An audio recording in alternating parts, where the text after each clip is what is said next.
देखिए इस एक्ट में आपको मेन ये ध्यान देना कि यहाँ पे जो कंज्यूमर है ना, कंज्यूमर का क्या मतलब है कि यहाँ पे जो अपने पर्पज से जो सेल मतलब ले रहे हैं, बाय कर रहे हैं, ठीक है, अपने यूज के लिए जो बाय कर रहे हैं, उन्हीं का कोई भी ग्रीवांस होगा तो यहाँ सॉल्व होगा। ठीक है, अगर आप कोई चीज खरीद रहे हैं और फर्दर उसको बेचने के लिए खरीद रहे हैं तो आप कंज्यूमर के कैटेगरी में नहीं आएंगे। ठीक है, तो शॉर्ट में बस मैं की पॉइंट इसका क्या क्या है वो मैं बता देती हूँ। तो सबसे पहले कंज्यूमर प्रोटेक्शन का मीनिंग लिखिए। सब चीज में वन लाइनर लिखाऊंगी जो कि देख के आप समझ पाए, बाकी तो डिटेल दिया हुआ है ही वहां पे, इजिली समझ जाएगा। सबसे पहले कंज्यूमर प्रोटेक्शन का आप मीनिंग लिख लीजिए, किस लिए ये लाया गया है। तो it means protecting the consumers from unfair and restrictive trade practices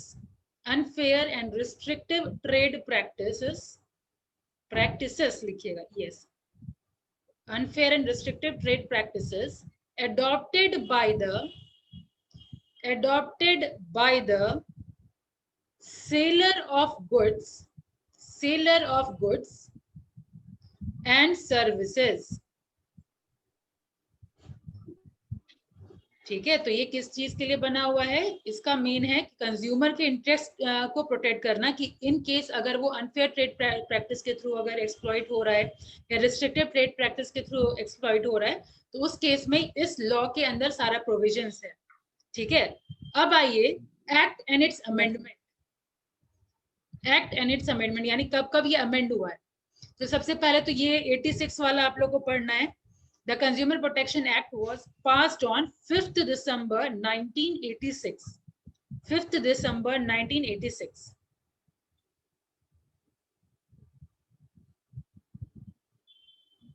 हो गया? अब अमेंड कब कब हुआ है? तो it has been amended first time in 1991. पहले 1991 में, फिर कॉमा देके 93 में,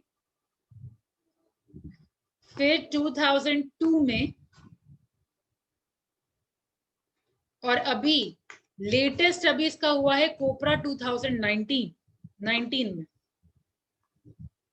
तो क्या क्या सर्टेन चीज ऐड हुआ है वो बस मैं बता दूंगी आपको, जो कि लेटेस्ट भी आपको पता होना चाहिए। ठीक है, तो इसका अप्रूवल कोपरा कंज्यूमर प्रोटेक्शन एक्ट को शॉर्ट में कोपरा बोलते हैं। ठीक है, तो अगर कोपरा मैं बोलूं तो कंफ्यूज नहीं होइएगा, तो कोपरा है कंज्यूमर, कोपरा COPRA, कंज्यूमर प्रोटेक्शन, ठीक है, एक्ट। अब चलिए ये क्या लिखेंगे आगे आप, consumer protection act 2019। Next point, consumer protection act 2019 was got the approval of president on 9th August 2019।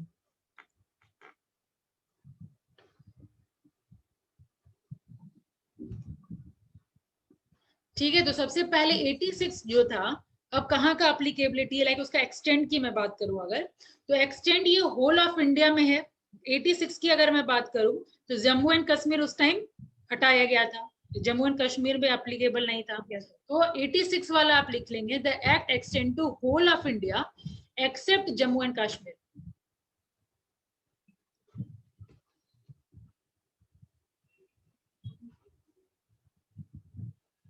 ठीक है, और कहाँ अप्लाई होगा, to all goods and services, point full stop देकर के लिखिए, this act will apply to all goods and services.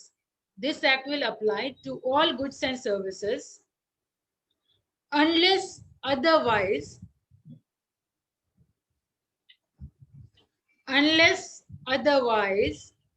expressly provided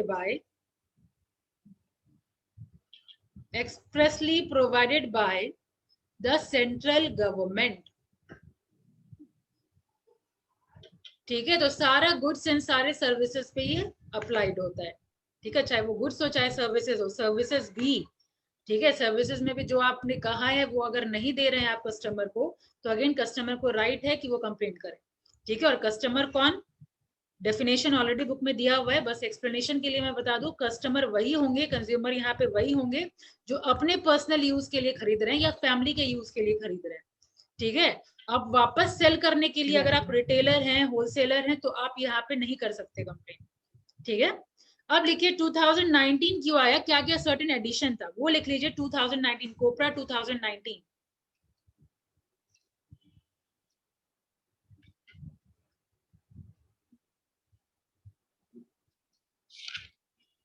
तो 86 was replaced by COPRA 2019.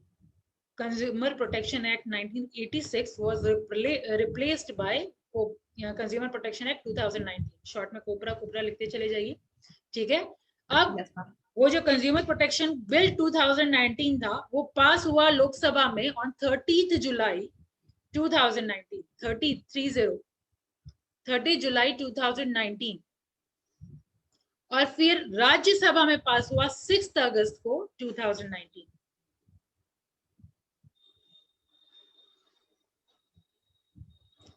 Done.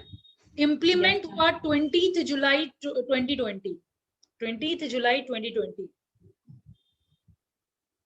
और अब ये जो 2019 वाला एक्ट है वो पता होगा ये। हाँ 2086 में आ चुका था ये। बस आपको अल्टरेशन क्या हुआ बस इतना जानना है। हाँ क्या अल्टरेशन हुआ, क्या सर्टेन एडिशन हुआ, वो बस आपको जानना है। तो यहाँ हम लोगों ने देखा कि 20 में इम्प्लीमेंट हो गया था 20 जुलाई को। इसके अलावा ये देखना है कि इसका जो इम्प्लीमेंटेशन है, पहले 86 वाला इम्प्लीमेंट सिर्फ जम्मू एंड कश्मीर को छोड़ के हर जगह अप्लाइड था, लेकिन अभी 2019 वाला जम्मू एंड कश्मीर में भी अप्लाइड होगा। ठीक है। जम्मू एंड कश्मीर में भी अप्लाई होगा, whole of India including Jammu and Kashmir. ठीक है। अब आपको लिखना है क्या क्या कवर किया गया है 2019 में। ठीक है। 2019 कोपरा 2019 में क्या क्या और एक्स्ट्रा इंक्लूड किया गया है जो 86 में नहीं था। तो आपको पता होगा पहले ई कॉमर्स का कोई प्रोविजन था ही नहीं, है ना। ई कॉमर्स का पहले कोई प्रोविजन नहीं था, तो ये अब ऐड किया गया है ई कॉमर्स। चाहे आपका ई कॉमर्स में सब कुछ आ जाएगा, टेली शॉपिंग हो गया, ठीक है, जितना भी आप देख रहे हैं अमेजोन वगैरह से कोई भी प्रोडक्ट अगर आप लाते हैं वो सब इंक्लूड हो जाएगा। तो फर्स्ट लाइन लिखिए, it covers e-commerce transaction and tele shopping, tele shopping। ठीक है। तो पहले ऐसा प्रोविजन नहीं था, ई कॉमर्स का कहीं कोई प्रोविजन था ही नहीं, ये इंक्लूड किया गया 2019 में। दूसरा प्रोविजन जो आपका 86 में नहीं था वो कि जहां पे सेलर हैं, जहां पे सेलर मतलब जहां से आप सामान खरीदे हैं वहीं से आप कंप्लेन कर सकते हैं। फाइन। लेकिन अब ये प्रोविजन हटाया गया 2019 में। अब मतलब बायर जहां पे है उसी प्लेस से वो कंप्लेन कर सकता है। ठीक है। तो सेकंड पॉइंट लिखिए, consumer complain can be filed at a place where complainant यानी जो कंप्लेन करने वाला है, कंप्लेनेंट स्पेलिंग होगा COMPLAINANT, complainant resides or work।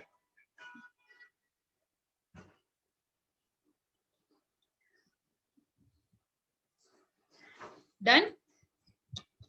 Next, E feeling का कोई प्रोविजन नहीं था पहले 86 में, ई फीलिंग का कोई प्रोविजन नहीं था, अब ये भी ऐड किया गया है। ठीक है। एक तो जिस प्लेस पे बायर है वहां पे भी, वहां से भी आप कंप्लेन कर सकते हैं। इसके अलावा ई फीलिंग का भी प्रोविजन आ गया। तो third point will be e filing of complaint is included. E filing of complaints is included. ठीक है। और इवन ये भी प्रोविजन है कि ये वीडियो कॉन्फ्रेंसिंग के थ्रू यहाँ पे सुनवाई हो सकती है। तो फुल स्टॉप के बाद लिखिए, hearing of cases can be done online by video conferencing.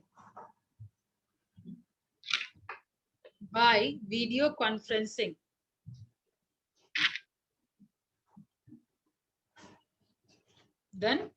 Yes ma'am. ठीक है। अब इसमें कंप्लेन अगर करना है तो सबसे पहले हम कहाँ कंप्लेन करने के लिए जाएंगे? तो सबसे फर्स्ट प्रोविजन है डिस्ट्रिक्ट फोरम। तो सेकंड पॉइंट, जितना भी पॉइंट है, थर्ड पॉइंट या फोर्थ पॉइंट होगा डिस्ट्रिक्ट फोरम। देखिए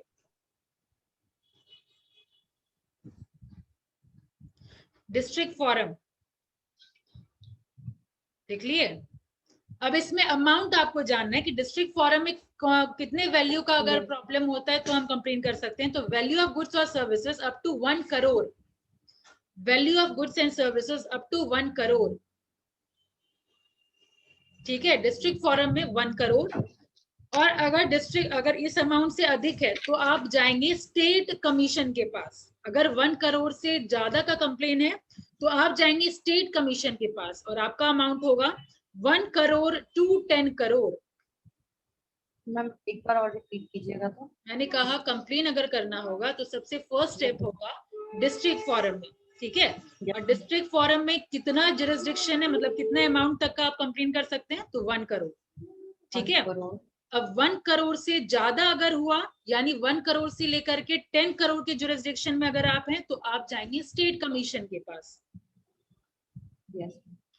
ठीक है। और अगर 10 करोड़ से भी ऊपर है तो आप जाएंगे नेशनल कमीशन के पास। तो ये 3 टायर सिस्टम है, 1 करोड़, 10 करोड़ और above 10 crore. District forum 10 crore से नेशनल के, और फिर 1 करोड़ से ज्यादा हुआ तो 1 करोड़ तो स्टेट, डिस्ट्रिक्ट, स्टेट और नेशनल। अब इसके अलावा नेक्स्ट पॉइंट लिखिए, कंज्यूमर मतलब सेंट्रल कंज्यूमर प्रोटेक्शन अथॉरिटी को भी स्टैब्लिश किया गया। तो आप लिखेंगे central consumer protection authority, central consumer protection authority has been established, full stop। this authority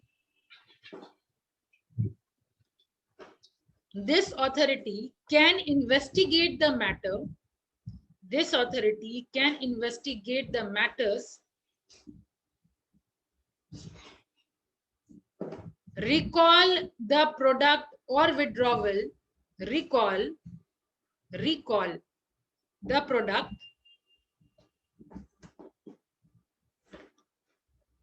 or withdrawal or service and file cases at different forum।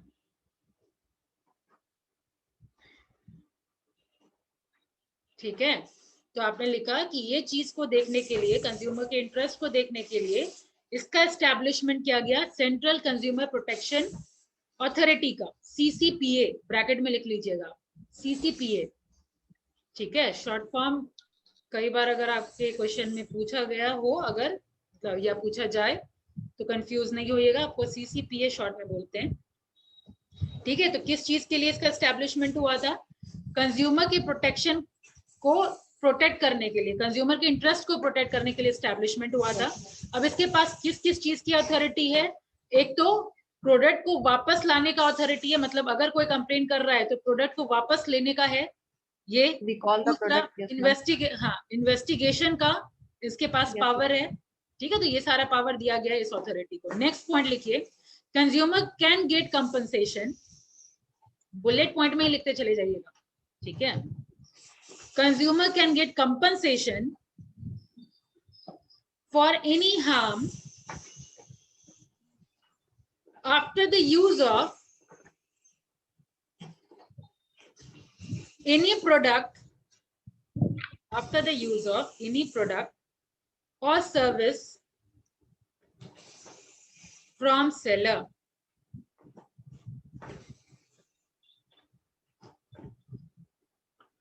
ठीक है। कोई भी हार्म जो भी अगर होगा उसके लिए वो क्लेम कर सकता है कंपनसेशन के लिए, ठीक है।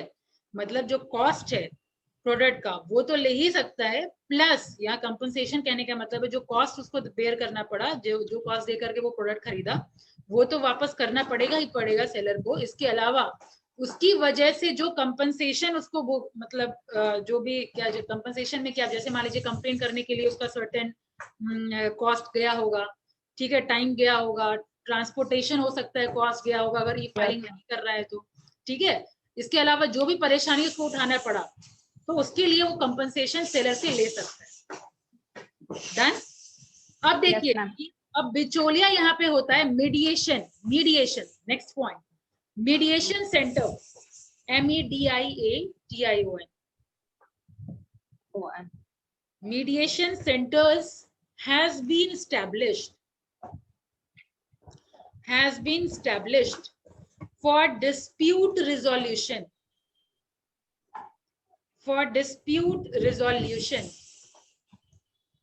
with all forum मैम आपकी आवाज ब्रेक हो गई। मैंने कहा mediation for center yes ma'am. has been established for dispute resolution with all forums full stop.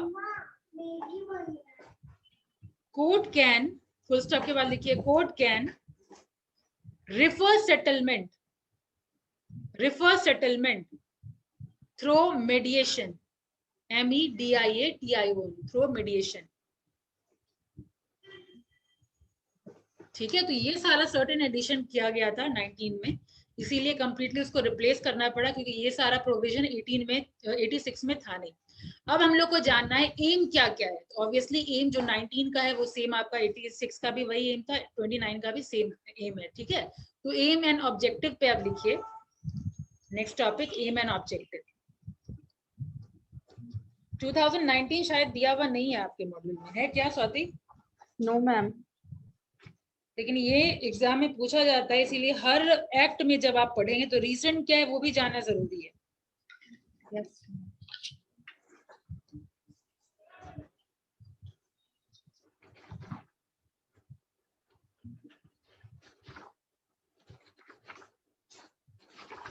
19 नहीं दिया हुआ है, लेकिन हाँ एग्जाम में 86 को ही मैम डिफाइन किया है। नहीं, तो आप ये नहीं सोचिएगा कि एग्जाम में नहीं पूछा जाएगा। 86 है, ठीक है, ज्यादा क्वेश्चन उसी से रहेगा, लेकिन हाँ एग्जाम में पॉसिबिलिटी है कि 2019 पूछा जाए। ठीक है, इससे आपको ये पता चलेगा कि हाँ बच्चा अवेयर है, उसको करंट का भी नॉलेज है। ठीक है, हाँ तो अब एम्स लिखिए, एम्स एंड ऑब्जेक्टिव। और वैसे भी अभी तो ऑनलाइन होने वाला है, नोटिस सब लोग पढ़ लिए होंगे, है ना, तो थोड़ा इजी है। एम लिख लीजिए। पहला एम है, फर्स्ट एम है, the act aims to provide better protection. शांत बेटा, शांत। The act aimed to provide better protection of interest of consumers. Better protection of interest of consumers. The act aims to provide better protection of interest of consumer. हो गया? Yes. अब next लिखेंगे, the act aims to promote and protect the rights of consumer. पहले में हम लोग interest की बात किए और सेकंड पॉइंट में हम लोग राइट्स की बात कर रहे हैं, और राइट्स क्या क्या है वो भी आगे मैं बताऊंगी। ठीक है, ये क्या क्या सर्टेन राइट्स है कंज्यूमर्स का। ठीक है, थर्ड पॉइंट होगा ना। थर्ड पॉइंट लिखिए, to make provisions for the establishment of consumer councils and other authorities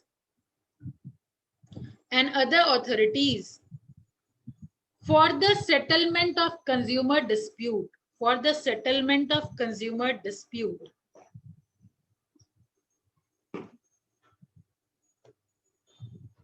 हो गया, यानी कंज्यूमर डिस्प्यूट के सेटलमेंट के लिए हमारे पास कौन रहेंगे? Consumer council. ठीक है, अब नेक्स्ट पॉइंट लिखिए, to set up quasi judicial machinery. To set up quasi judicial machinery for speedy and correct redressal of consumer dispute. ठीक है, अब जानिए राइट्स क्या क्या है कंज्यूमर का। Next point, right of consumer, rights of consumer. ठीक है, तो 1986 में ये सेक्शन 6 में दिया हुआ है। सेक्शन 6 में सारे राइट्स ऑफ कंज्यूमर का जिक्र है। तो कौन कौन सा राइट है? Number 1 right to safety, number 1 is right to safety. Second is right to information. अब चूंकि आपका ऑनलाइन एग्जाम होना है तो आपसे क्वेश्चन पूछा जा सकता है कि अभी रिसेंटली कौन सा ऐड हुआ है, तो राइट टू इंफॉर्मेशन ये रिसेंटली ऐड किया गया, सबसे लास्ट में ऐड किया गया। ठीक है, तो राइट टू सेफ्टी सबसे नंबर 1 है, राइट टू इंफॉर्मेशन नंबर 2 है, राइट टू चूज नंबर 3 है, फिर right to be heard is 4th, right to seek redressal number 5th, और last one is right to consumer education. ये total 6 rights है consumers का। Safety का right, ये यहाँ से क्वेश्चन आता ही आता है। ठीक है, कंज्यूमर प्रोटेक्शन से क्वेश्चन आएगा तो इस जगह से आता ही आता है। ठीक है, तो अगेन ये VVI हो जाएगा, वेरी वेरी इंपॉर्टेंट। ठीक है, तो आपका right to safety done, right to information, तो आप याद क्या करेंगे? एक एक वर्ड याद कर लीजिए, सेफ्टी, इंफॉर्मेशन, चॉइस, और क्या बताएं? Heard, redressal, education. हो गया 6। अब सब 6 को समझिए। सबसे पहला है राइट टू सेफ्टी। वो क्या बोलता है? राइट खुद की सेफ्टी का, हाँ, खुद के सेफ्टी के लिए राइट, मतलब खुद के सेफ्टी का होना चाहिए। हाँ, तो ये लिखिए एक line, every consumer has a right to be protected against the marketing of goods and services, against the marketing of goods and services which are hazardous to life and property.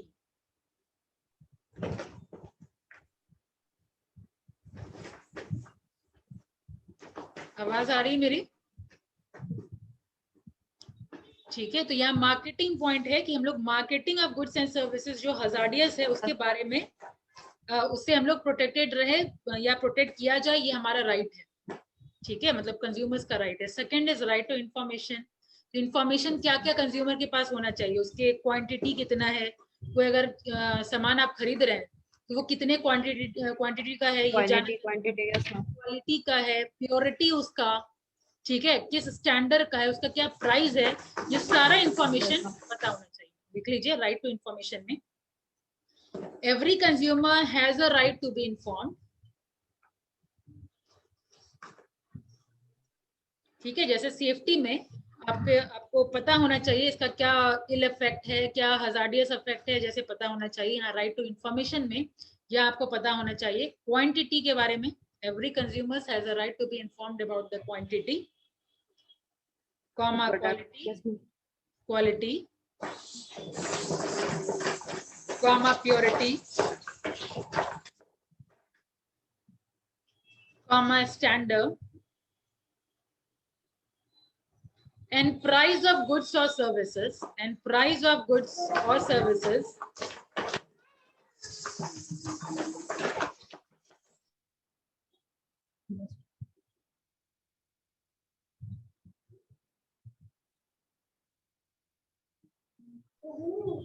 हाँ, आवाज मत करिए। ठीक है, quantity, quality,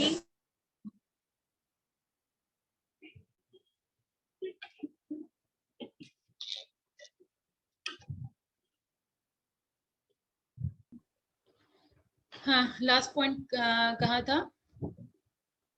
quality and price of A goods and service ma'am.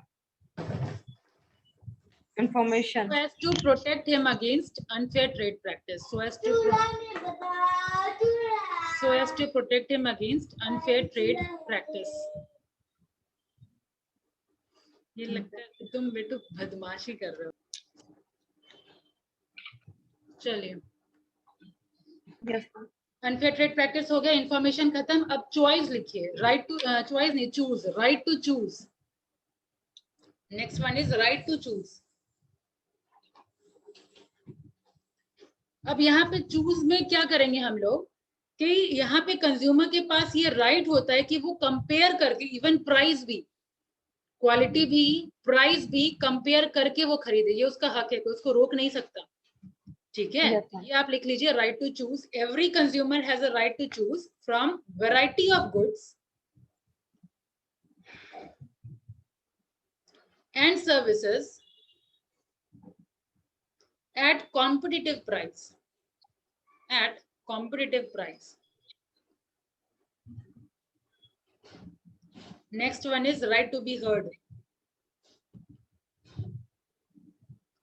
Next one is right to be heard.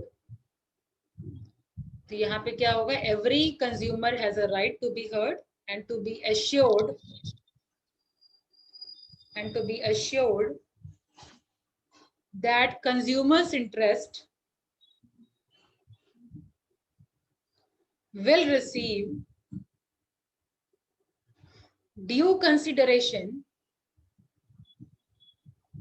at appropriate forum. यानी उनको सुना जाएगा, जो उनका appropriate forum यहाँ इसीलिए बोला जा रहा है क्योंकि डिपेंडिंग अपॉन आपका अमाउंट क्या है, ठीक है, उसके अकॉर्डिंग आपको उस फॉरम में आपका सुना जाएगा. डन, समझ गए? नेक्स्ट पॉइंट है आपका right to seek redressal. Right to seek redressal. तो every consumer has a right to seek redressal against unfair trade practice or restrictive trade practice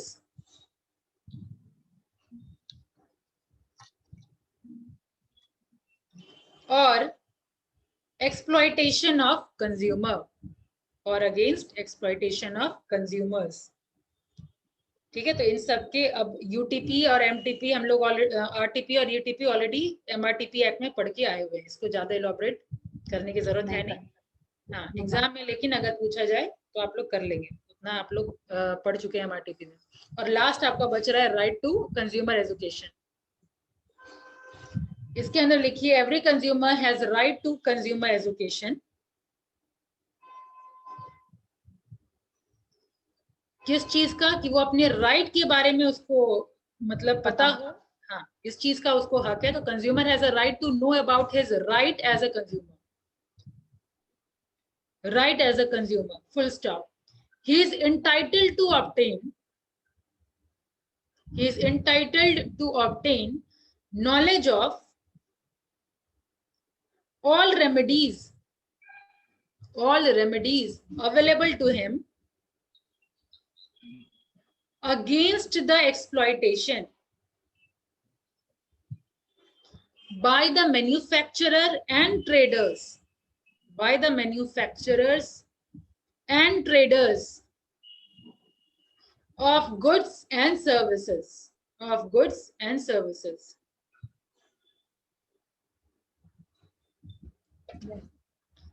ठीक है, उसके बाद नेक्स्ट हम लोग को पता राइट्स हो गया खत्म, 6 राइट है. इसके अलावा काउंसिल के बारे में हम लोग को जानना जरूरी है. तो कंज्यूमर प्रोटेक्शन काउंसिल, ओवरबर्डन नहीं हो रहा है ना, ठीक है, ले पा रहे हैं? Yes ma'am. तो काउंसिल के बारे में जान लीजिए. कौन है काउंसिल? कौन है? एक एडवाइजरी बॉडी है, ठीक है. Consumer protection council are advisory bodies. Council कौन है? एडवाइजरी बॉडीज है, ठीक है. It has been established at 3 level. Again वही सेंट्रल, स्टेट और डिस्ट्रिक्ट. आप लिखेंगे central consumer protection council. Second level है state consumer protection council and third one is district consumer protection council. और सबसे पहला लेवल के बारे में हम लोग जानेंगे. टॉपिक दीजिए सेंट्रल कंज्यूमर प्रोटेक्शन काउंसिल. तो कौन करता है अपॉइंट? तो central government by notification establish a council. The central government shall by notification establish a council to be known as Central Consumer Protection Council or referred to as Central Council. ठीक है, या तो आप पूरा लिखिए और central council आप तो लिखेंगे तो दोनों नाम लिखेंगे, ठीक है. सेंट्रल प्रोटेक्शन काउंसिल भी लिखेंगे और सेंट्रल काउंसिल, ठीक है. तो आप अगर ये टर्म मिल जाए तो आप लोग फिर कंफ्यूज हो जाइएगा कि ये अलग सा कौन सा टर्म है, इसीलिए आप दोनों लिखिए. ठीक है, तो सेंट्रल गवर्नमेंट सीजी अपॉइंट करेगी बाय नोटिफिकेशन। ठीक है, अब मेंबर्स कितने होंगे इसके अंदर, मेंबर्स कितने होंगे? तो सबसे पहले it consist of the minister in charge, number 1, minister in charge of consumer affair, minister in charge of consumer affairs in the central government, who shall be its chairman, who shall be its chairman.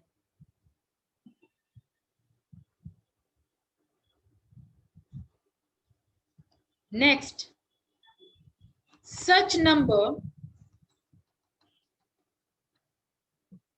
of other official, such number of other official or non-official members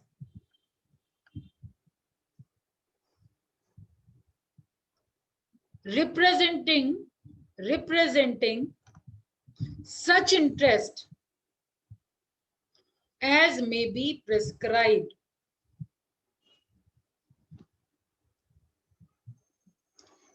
ठीक है, 87 यानी 86 में जो establish हुआ था उसके according 150 members इसमें होने चाहिए। तो ये लिखिए, according to rule 3 of consumer, according to rule 3,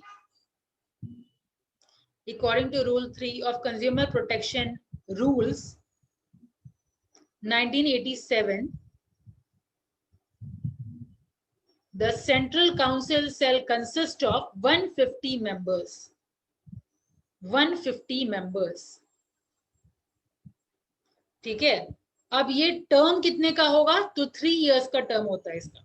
term of council लिखिए और ऑब्लिक मतलब हाइफन देकर के आगे लिखिए 3 years. The term of council shall be 3 years. अब next is procedure for meeting.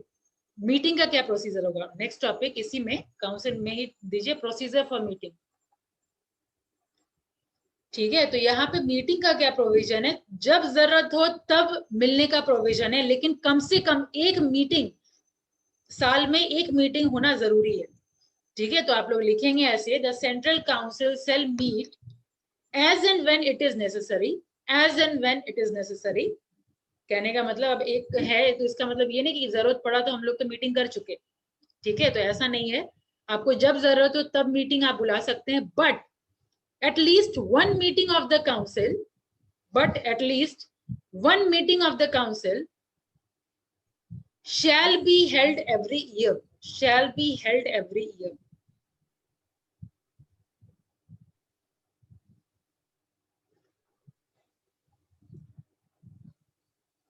हो गया? अब मिलेंगे कहाँ? तो नेक्स्ट पॉइंट लिखिए, the central council shall meet at, the central council shall meet at such time and place as the chairman may think, as the chairman may think fit, and shall observe such procedure in regard to the transaction of its business as may be prescribed।